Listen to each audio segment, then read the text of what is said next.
Hey folks, this is my 2002 Volkswagen Jetta TDI, and we are getting it ready to sell. Now in the last video, we replaced the brakes and the power steering pump. In this video, we're going to be replacing the AC compressor, and we're going to find and fix a coolant leak. So, let's get started.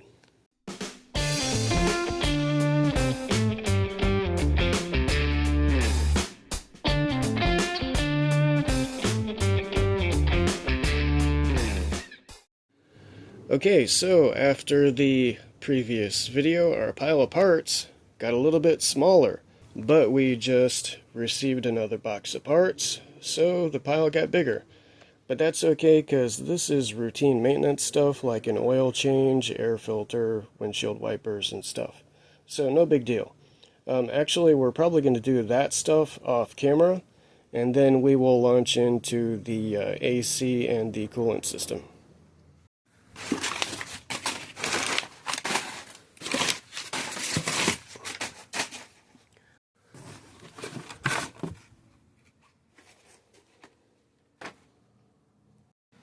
Windshield wipers, check. By the way, here's the old ones. Yeah, they're toasty.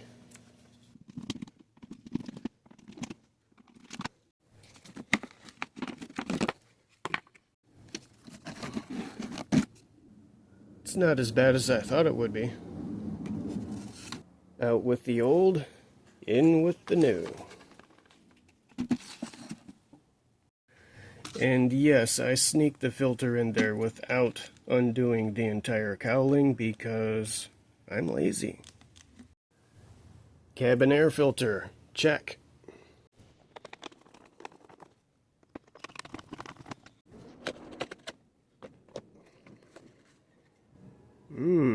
Yummy.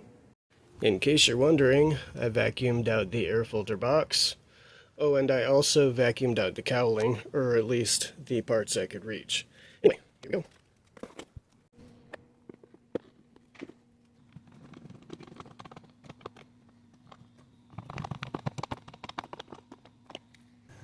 Air filter, check. Okay, so while I've got this intake hose off, actually now is probably a good time to address this fitting on the vacuum pump. You see, this is pretty loose, and I'm concerned it may be causing a vacuum leak. Actually, when I drove this car into the garage, I noticed I had to stomp on the brakes pretty hard to stop the car, so, yeah. Anyway, I've read on the internet that people have used RTV sealant, and they squeeze it into the seam around the hose here, and supposedly that seals it up enough to mitigate the vacuum leaks. So we're going to try that out. I mean, what's the worst that can happen? It doesn't work, and then I buy a vacuum pump anyway. Okay, so that escalated quickly. I just noticed the brake booster hose has a split in it right there. Let's see if the camera will focus on it. This guy right here. Yeah, maybe that's why the brakes were so difficult. Alright, so we're going to replace this piece of pipe. Okay, so I just happen to have some reinforced braided hose that's the same inside diameter as this. I think it's 12 millimeter. Anyway, I'm going to go out on a limb and assume that the split in that pipe was actually the cause for the hard brake pedal. So I'm not going to worry about that fitting on the vacuum pump right now. We're just going to replace that hose with this guy, and it should be fine. Okay, so we got our new brake vacuum hose installed.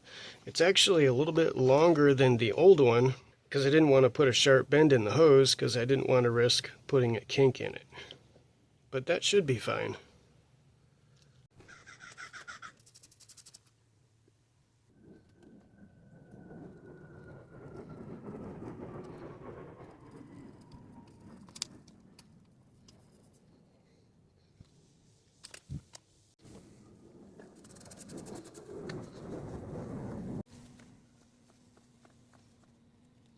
and out from the car come a bubbling crude oil, that is, black gold, Texas tea. So when I change the oil in my car, I like to pour the oil from the 5-quart bottle into an empty 1-quart bottle, because that makes my life easier.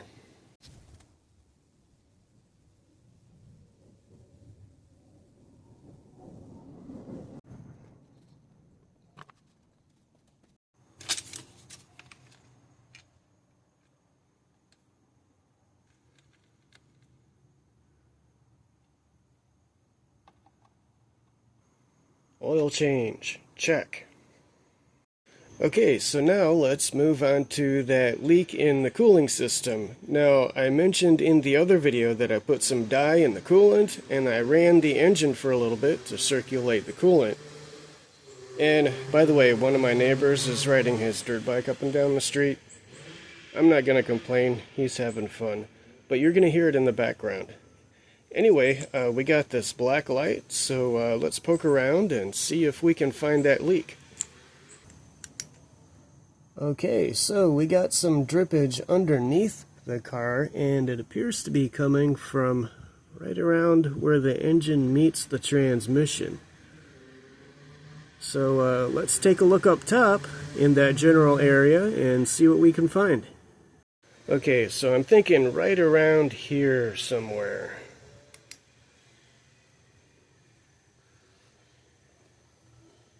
Boy, it's difficult to get the camera in here. But we got a little bit collecting on top of the transmission. It's difficult to get the camera in there. But check this out. You see that? That bright green way down there? If the camera can focus. Okay. So it appears to be leaking from the bottom of the seal for this water neck, whatever it's called. So there's an O-ring seal where that connects to the block. That O-ring probably went bad. Good thing we bought a new one, but it's probably going to make a big mess. Actually, I should drain the cooling system because I want to put fresh coolant in this anyway. Okay, so to get this water neck off the engine, it looks like I have to disconnect the glow plugs. My car has a manual transmission, so it has these glow plugs in the cooling system.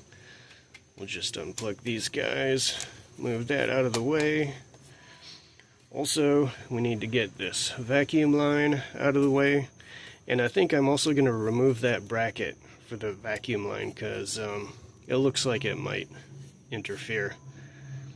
But after that, it looks like I should be able to just unbolt this and move it over. We'll see how that works. Okay, so we got that little bracket off there. It's supposed to have 2 nuts holding it in place. For some reason it only had 1. So I found another one in my bin of nuts and bolts. It should be fine. Okay, so I also disconnected this coolant hose from the cylinder head and moved it out of the way just to give us more room. So now we just have 2 13mm bolts. We have one right there and one right there. Okay, so actually those are 10mm bolts. I think I said 13. My bad. But I just cracked them loose and we can already see coolant leaking down the side of the engine block. So yeah, you see that?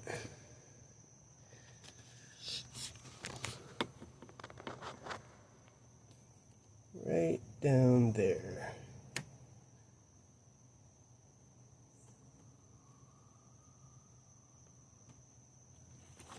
Okay, so the 2 bolts are out, and now we got a leaker. Alright, now we just get to clean all that stuff out of there and install our new O-ring seal. I'm sure that'll be fun. Okay folks, so here is what's left of the old O-ring seal. Actually, I wasn't able to get all of it out of there because it literally fell apart as I touched it. Actually, this rubber is basically turned into goo. That's wild. But anyway, we've got a new O-ring seal, so we'll get that all cleaned up, get this guy installed, and that should take care of the cooling system. Okay, so we got that O-ring groove in the coolant neck cleaned out. I used a combination of a pick and a old toothbrush soaked in coolant to get out the remnants of the old gasket. To clean off the surface on the cylinder head, I used this old scraper that's kind of dull right now, which is actually a good thing because it won't damage the surface of the cylinder head. Anyway, at this point, we should be ready to install our new O-ring seal. Okay, so problem, this gasket is way too small.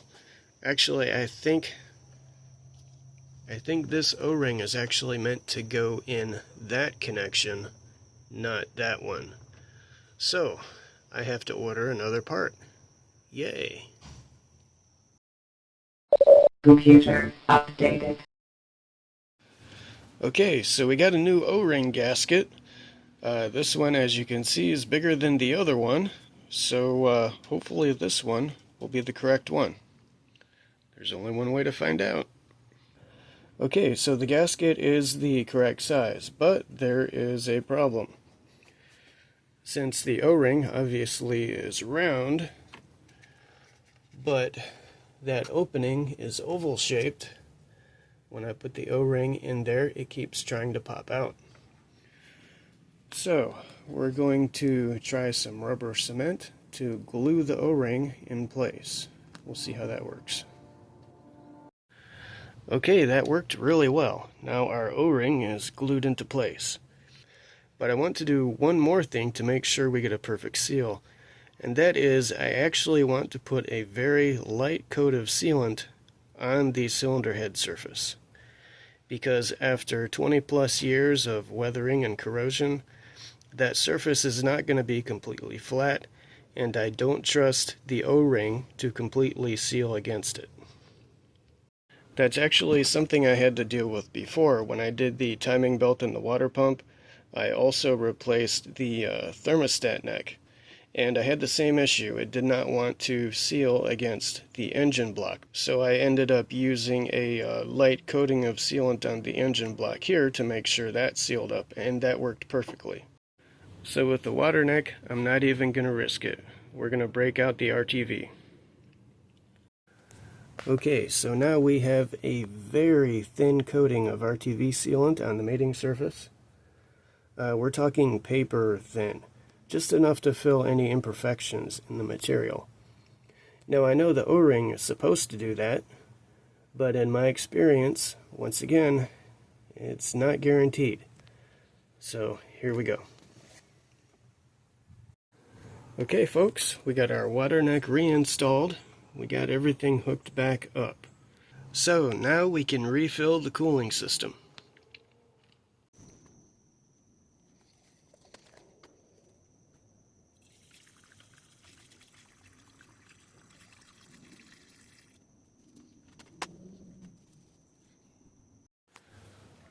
Cooling system, check.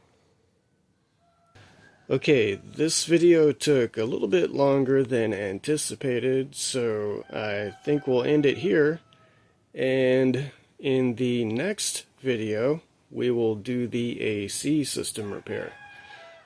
Thank you for watching, and see you next time.